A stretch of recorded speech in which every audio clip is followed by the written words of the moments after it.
नमस्कार,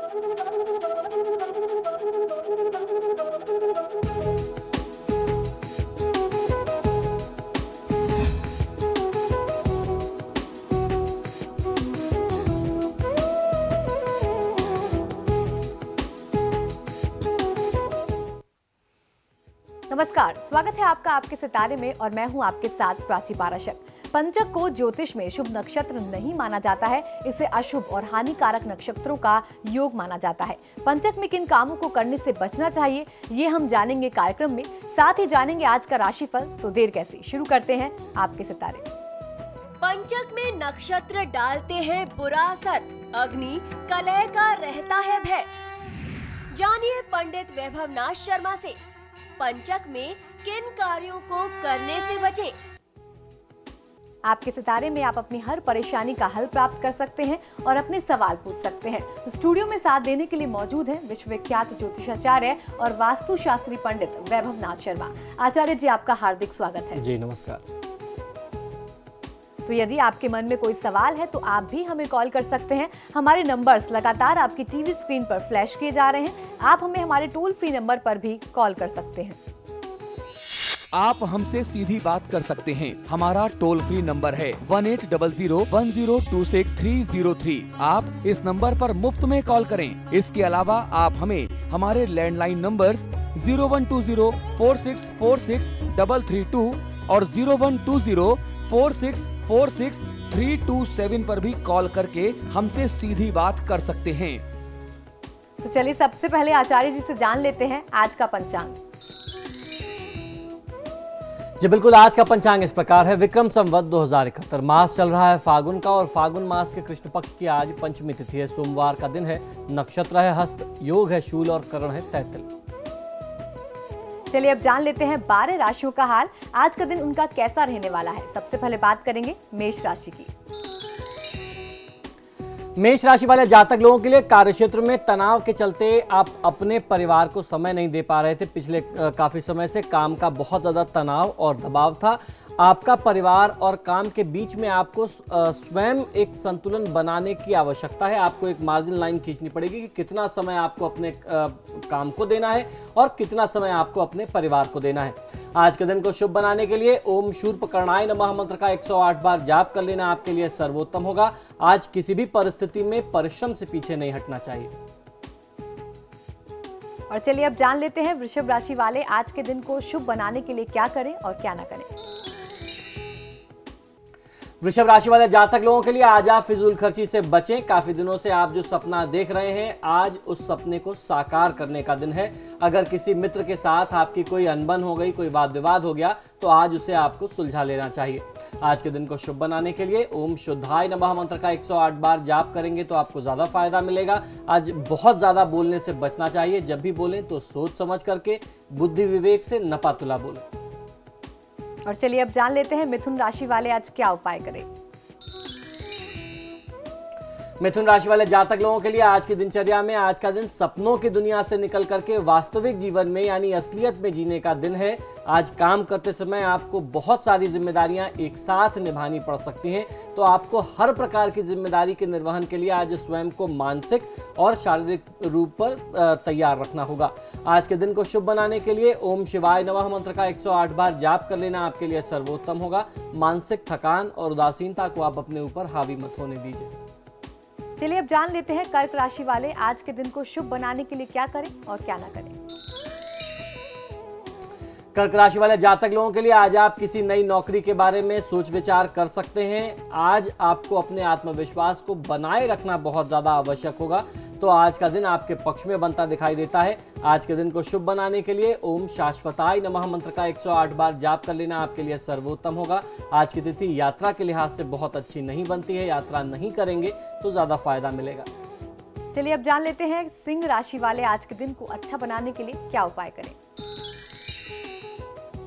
सिंह राशि वाले जातक लोग आज आप किसी व्यक्ति के साथ भावनात्मक स्तर पर जुड़ सकते हैं, यानी दिल से जुड़ाव हो सकता है। आज की दिनचर्या में आपको कुछ सरप्राइजेस भी मिल सकते हैं।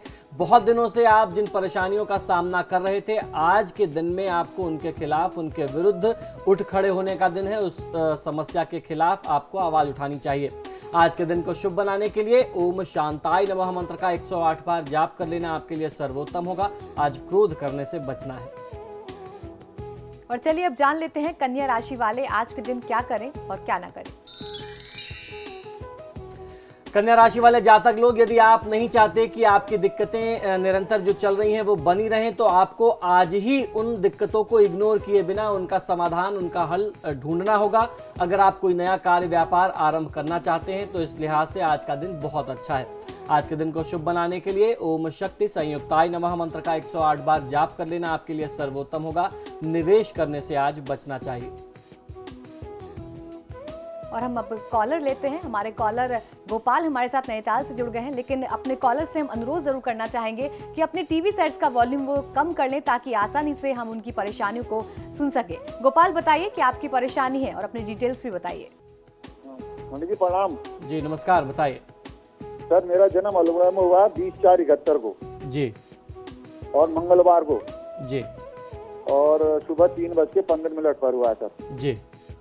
तो मैं सर परेशानी ये है कि एक तो शारीरिक रूप से बीमार रहता हूँ बहुत जी, और जो है कर्जे में डूबा हुआ हूँ सर। इसके लिए जो निदान चाह रहा था। जी बिल्कुल, देखिए आपकी जन्म पत्रिका के अनुसार शनि की महादशा में शनि की अंतर्दशा है और शनि लग्न भाव के स्वामी होने के साथ साथ 12वें स्थान के स्वामी होकर के नीच राशि में तीसरे भाव में बैठे हुए हैं। तो ये जो अपने आप में संयोग है शनि का, ये निश्चित ही बहुत कष्टकारी है। और इस समय में आपको शनि से संबंधित समस्या, जो शारीरिक रोग आप बता रहे हैं उसमें हड्डियों से संबंधित पीड़ा, स्नायु तंत्र से संबंधित पीड़ा ज़्यादा हो सकती है। शरीर में लगातार हड्डियों में दर्द बने रहना, चोट चपेट, एक्सीडेंट होना, इस तरीके की घटनाएं आपके साथ संभावित बनती हैं, इनकी संभावना आपके लिए बनती है। और जहां तक बात करें कर्ज की, तो आर्थिक मामलों में भी वर्तमान समय जो है आपको बहुत ज़्यादा सपोर्ट नहीं करता। ऐसा नहीं दिखता कि आने वाले समय में बहुत अच्छी स्थिति होने जा रही है और ये योग जो है पिछले काफ़ी समय से आपको परेशान कर रहा है। तो सबसे आवश्यक इस समय में इस समस्या का निदान है। जब तक आप निदान नहीं करेंगे तो परिस्थितियों का आपको कोई हल नहीं मिलेगा, समाधान नहीं मिलेगा। तो पहला काम आपको ये करना चाहिए कि आप शनिदेव के वैदिक मंत्रों का जाप करा करके शांति कराएं। 1,02,000 मंत्रों का जाप होना चाहिए। दूसरी बात ये कि हर शनिवार को नियमित रूप से आपको एक स्टील के लोटे में आधा दूध, आधा पानी, उसमें 1 चम्मच काला तिल और थोड़ा सा कुछ मीठा चीनी या शहद मिला करके पीपल के वृक्ष में आपको ये द्रव्य अर्पित करना चाहिए और पीपल के वृक्ष की 7 परिक्रमा कम से कम करनी चाहिए। इसके अलावा शनि स्तोत्र, शनि चालीसा, हनुमान चालीसा इत्यादि का पाठ करें, लाभ मिलेगा। अगली कॉलर दुर्गा हमारे साथ जुड़ गई हैं भीलवाड़ा से। दुर्गा, अपनी डिटेल्स बताइए और अपनी परेशानी बताइए। हाँ, मैं बच्चे के बारे में। नमस्ते साहब। जी नमस्कार, बताइए। नमस्ते। हाँ, मैं बच्चे के बारे में पूछना चाह रही थी। कौन? जी बताइए, बताइए। बच्चे का नाम आदित्य है, आदित्य सिंह, और उसकी डेट ऑफ बर्थ है 2 मई सन 1993 जी। और वो वैसे CS कर रहा है सर और लॉ भी कर रहा है, लेकिन ये निवेदन था कि आगे उसके भविष्य के बारे में कि बिल्कुल, आप बच्चे का जन्म समय और स्थान बता दें। सुबह 4:35 और भीलवाड़ा ही हुआ है सर जी, राजस्थान भीलवाड़ा। जी बिल्कुल। देखिए, इस जातक की जन्म पत्रिका के अनुसार इसकी शिक्षा दीक्षा, इसकी पढ़ाई बहुत अच्छी हो जाएगी। जिस भी क्षेत्र में ये प्रयास कर रहा है पढ़ाई बहुत अच्छी होगी, क्योंकि ये जो समय है इसके लिए बहुत अच्छी उच्च शिक्षा प्राप्त करने का योग बनता है। इस समय में अगर ये बच्चा, क्योंकि मंगल की महादशा में बुध की अंतर्दशा चल रही है, अगर इस समय में ये बच्चा, ये जातक एक पाठ हनुमान चालीसा के साथ एक पाठ गणेश चालीसा करे तो बहुत अच्छा संयोग बनेगा। जिस भी प्रकार की बाधाएं, किसी भी प्रकार का विघ्न इसकी पढ़ाई में आना होगा वो दूर हो जाएगा। समय समय पर इसको एकाग्रता की कमी का अनुभव होता रहेगा, इसका मन पढ़ाई में नहीं लगेगा। तो भगवान गणेश और भगवान श्री हनुमान की पूजा आराधना करने से ये समस्या भी दूर हो जाएगी, इसकी पढ़ाई बहुत अच्छी हो सकती है। अगली कॉलर प्रेरणा हमारे साथ जुड़ गई हैं। जी प्रेरणा, बताइए आपकी परेशानी क्या है और अपनी डिटेल्स भी बताइए।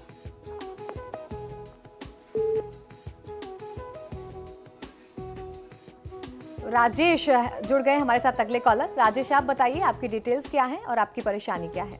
26 जनवरी 1958 में डेट ऑफ बर्थ, सुबह 7:15 बजे। जी, जन्म का समय एक बार फिर से दोहराएं।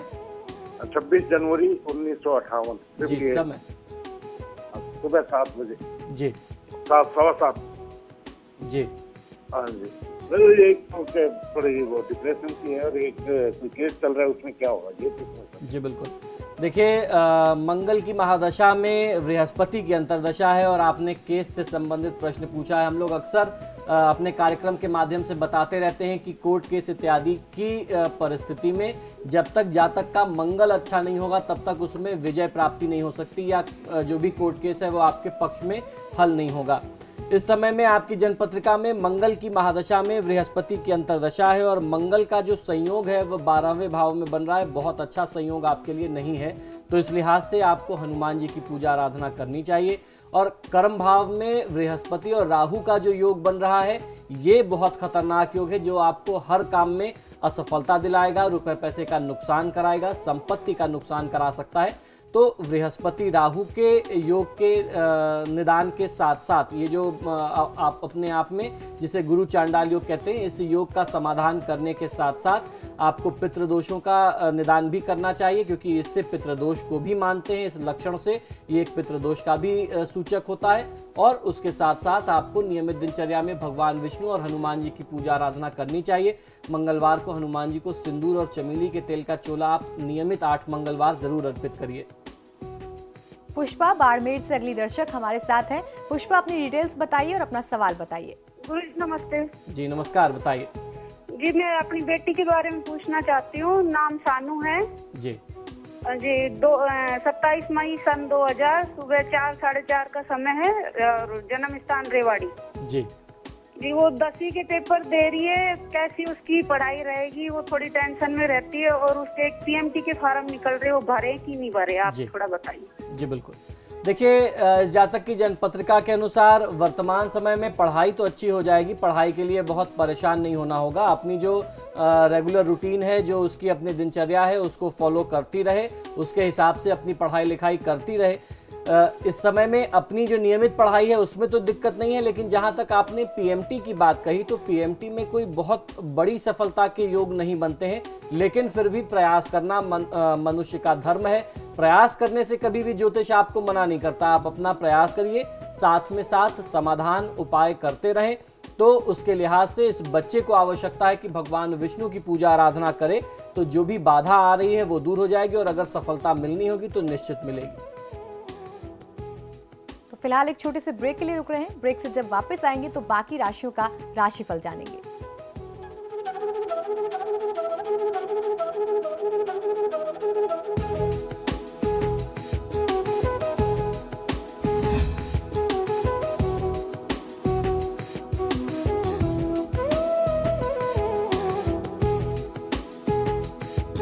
ब्रेक के बाद आपका स्वागत है। चलिए अब जान लेते हैं बाकी बची राशियों का राशिफल और बात करते हैं तुला राशि की कि आज उनका दिन कैसा रहने वाला है।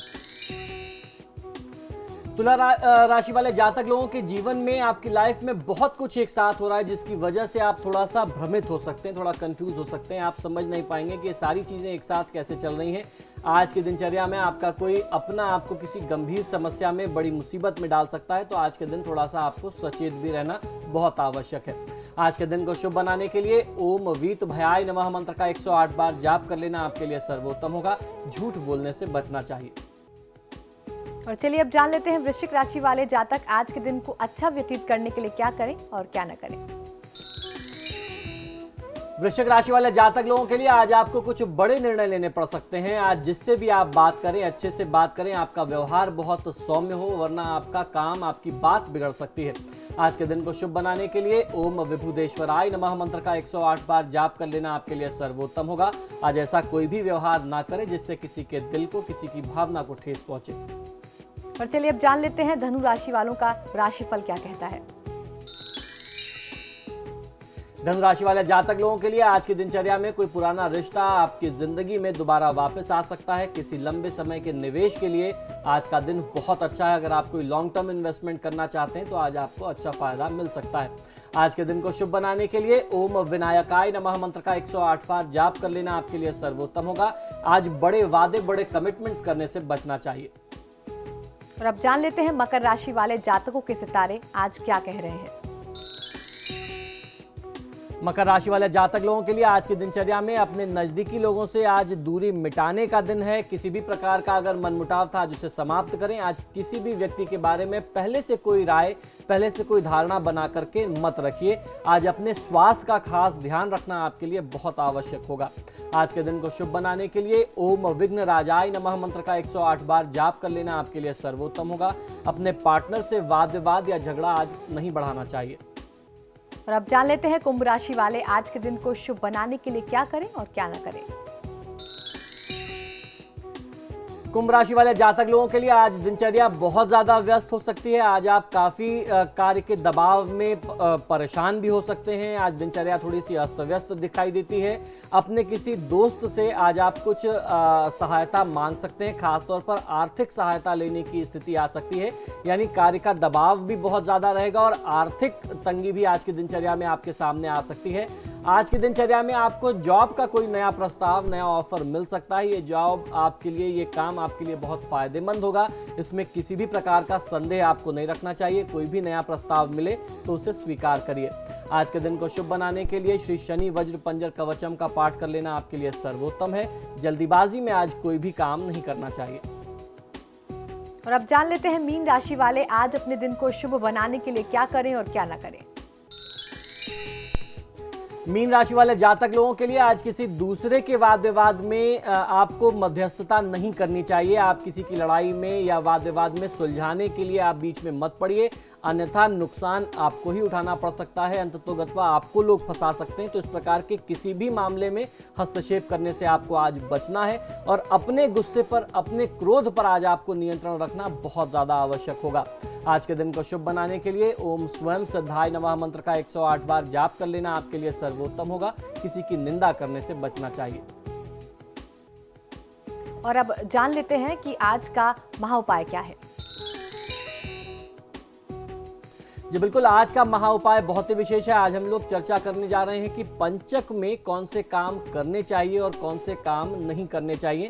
पंचक में कौन कौन से 5 प्रमुख काम ऐसे हैं जिनको हमारे धर्मशास्त्रों में वर्जित बताया गया है। भारतीय ज्योतिष के अनुसार जब चंद्रमा कुंभ और मीन राशि पर रहता है तब उस समय को पंचक कहते हैं, यानी धनिष्ठा से लेकर के रेवती तक के जो 5 नक्षत्र हैं, जिन्हें धनिष्ठा, शतभिषा, पूर्वा भाद्रपद, उत्तरा भाद्रपद एवं रेवती के नाम से हम जानते हैं। ये 5 नक्षत्रों में जब चंद्रमा होता है तो इनका जो संयोग है वह पंचक कहलाता है। हमारे धर्मशास्त्रों में या हमारी सनातन परंपराओं में अनादिकाल से ही ज्योतिष शास्त्र के प्राचीन मनीषियों ने इन नक्षत्रों को बहुत अशुभ माना है। इसलिए पंचक में कोई भी कार्य विशेष नहीं किए जाते। खासतौर पर कोई भी विशेष यानी शुभ कार्य करना इसमें वर्जित बताया गया है। तो आइए सबसे पहले जानते हैं कि इन नक्षत्रों का, इन 5 नक्षत्रों का प्रभाव क्या होता है। धनिष्ठा नक्षत्र में अगर आप कोई काम करें, अगर चंद्रमा धनिष्ठा में गोचर कर रहा है और आपने उस समय कोई काम किया तो इस दौरान आपका काम नष्ट होने का भय होता है, अर्थात अग्नि भय के द्वारा आपका कार्य नष्ट हो जाए ऐसी संभावना होती है। तो इस समय में अग्नि भय का प्रभाव ज्यादा होता है। वहीं शतभिषा नक्षत्र में अगर आप कोई कार्य आरंभ करते हैं तो उसमें कलह की स्थिति ज्यादा हो सकती है, कलह के योग बहुत ज्यादा बनते हैं। वहीं पूर्वा भाद्रपद को रोग का कारक माना जाता है। तो अगर आप पूर्वा भाद्रपद में चंद्रमा है और उस दौरान किसी विशेष कार्य का श्री गणेश कर रहे हैं तो वो कार्य तो पूरा नहीं होगा, साथ ही साथ व्यक्ति रोगग्रस्त हो जाता है, ऐसा समझना चाहिए। वहीं उत्तरा भाद्रपद में धन के रूप में व्यक्ति को दंड मिलता है, आपको आर्थिक हानि बहुत बड़ी हो सकती है। और इसके साथ साथ रेवती नक्षत्र में भी धन हानि की संभावना बनी रहती है। तो इन नक्षत्रों में, इन 5 नक्षत्रों में जिसे हम पंचक कहते हैं, तो इस पंचक में कोई भी शुभ कार्य नहीं करना चाहिए। पंचक में कौन कौन से 5 कार्य प्रमुख तौर पर नहीं करने चाहिए, आइए ये भी आपको बता देता हूं। अभी मैंने आपको 5 नक्षत्र बताए और उनके प्रभाव, उनकी प्रवृत्ति बताई। अब बताता हूं कि 5 कौन से ऐसे प्रमुख कार्य हैं जो हमारे धर्मशास्त्रों में बताए गए हैं जिन्हें पंचक के दौरान नहीं करना चाहिए। पहला काम, पंचक के दौरान जिस समय धनिष्ठा नक्षत्र हो उस समय घास, लकड़ी आदि ईंधन इकट्ठा नहीं करना चाहिए। इससे अग्नि का भय निरंतर बना रहता है। तो बहुत सारे लोग पुराने समय से जो जंगलों से जाकर के अपने परिवार के लिए ईंधन या परिवार घर बनाने के लिए लकड़ियां इत्यादि, आजीविका के लिए लकड़ियां इत्यादि इकट्ठा करते थे, तो इस नक्षत्र के दौरान उन्हें मना किया जाता था। अगर आज भी आपका ऐसा कोई काम पड़ता है तो आपको इस दौरान नहीं करना चाहिए। दूसरी बात, पंचक के दौरान दक्षिण दिशा में यात्रा नहीं करनी चाहिए, क्योंकि दक्षिण दिशा यम की दिशा मानी गई है और इन नक्षत्रों में दक्षिण दिशा की यात्रा करना बहुत ज्यादा हानिकारक माना जाता है। ऐसा मानते हैं कि आप सीधे सीधे तौर पर यम के मुख में जा रहे हैं, आप यम के काल का ग्रास बन सकते हैं, तो दक्षिण दिशा में यात्रा वर्जित बताई जाती है। तीसरी बात, पंचक के दौरान जब रेवती नक्षत्र चल रहा हो तो उस समय घर की छत नहीं बनानी चाहिए, घर पे छत डालने का काम नहीं करना चाहिए, ऐसा हमारे धर्मशास्त्रों और ज्योतिष के विद्वानों का मत है। इससे धन हानि होती है और घर में निरंतर क्लेश बना रहता है। अगर रेवती नक्षत्र में आप छत डालें, भवन का निर्माण करें, तो उस भवन में रहने वाले लोग कभी सुखी नहीं होते, निरंतर कलह होता रहेगा। चौथी बात यह है कि पंचक में चारपाई बनवाना भी अशुभ माना जाता है। विद्वानों के अनुसार ऐसा करने से बहुत बड़ा संकट आ सकता है, या यूं समझ लें जो एक आम बोलचाल की भाषा है कि व्यक्ति ने खाट पकड़ ली, आप शैया पर ही रह सकते हैं, इतना गंभीर रोग आपको मिल सकता है। दूसरी बात, पंचक में कहते हैं कि अगर किसी व्यक्ति का निधन हो जाए तो पंचक की शांति करके ही आपको उस व्यक्ति का शवदाह करना चाहिए, अंतिम संस्कार करना चाहिए। पंचक के बारे में ये कहते हैं कि जो आम बोलचाल की भाषा में जिसे पंचका कहते हैं, उसमें आम धारणा यह है कि अगर पंचक में किसी का निधन हो जाए तो उस परिवार से 5 जानें जरूर जाती हैं, और ये देखा गया है। जिन लोगों ने इस बात को नहीं माना, इसको इग्नोर किया, इसको नजरअंदाज किया, उनके जीवन में, उनके परिवार में ऐसी चीजें प्रत्यक्ष हुई हैं। इसी कारण से ये बात, ये मान्यता जो है हमारे समाज में, हमारी रीतियों में बहुत मजबूती से बसी हुई है। तो इसका बहुत आसान सा उपाय होता है कि आपको 5 पुतले बनाने होते हैं और उनका शवदाह आपको करना होता है। और जब शव यात्रा हो रही होती है तो अलग अलग स्थानों पर पंचक का ध्यान रखते हुए, नक्षत्रों का ध्यान रखते हुए पिंडदान करना होता है। ये करके अगर आप किसी भी व्यक्ति का शवदाह करेंगे तो आपको उसमें फायदा मिलेगा। पंचक से जब ये कहा जाता है कि आप जो भी काम करें तो वो 5 बार करना पड़ता है, तो इससे आप इसका अर्थ ये मत लीजिए कि अगर आप भवन निर्माण कर रहे हैं तो आपको 5 बार घर बनाने का सुख मिलेगा। शुभ मायनों में इसका फल नहीं मिलता है, अशुभ प्रभाव इसके बहुत ज्यादा मिलते हैं। तो हमने जाने पंचक के प्रभाव क्या होते हैं और कौन से ऐसे कार्य हैं जो पंचक में नहीं करने चाहिए। बहुत बहुत शुक्रिया आपका आचार्य जी। नमस्कार। तो फिलहाल आज के सितारे में आज बस इतना ही। कल फिर हाजिर होंगे आपकी राशिफलों के साथ। तब तक के लिए आप देखते रहिए समाचार प्लस।